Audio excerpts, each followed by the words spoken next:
Салам, достор. Кар жаап жатат. Абдан суук. Катуша мал.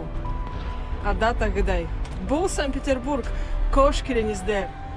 Мага темир жол жагат, өзгөчө темир жол бекети. Бүгүн мен сизге абдан кооз имараты көрсөтөм. Анда баштайлы. Санкт-Петербургдагы 5 иштеп жаткан бекеттердин бири Витебский. Санкт-Петербургдагы жана Россиядагы эң эски темир жол бекети. Бекети өтүүнүздө 9 айында 1837 жылы ачылган. Бардык аянтчалары экинчи кабатта жайгашкан. Бул жерге адамдар көбүнчө сүрөткө түшүү үчүн келишкен. Бул жерде ар кандай тасмалар тартылган, мисалы, вокзал для двоих, окумуштуудай кооз бекети.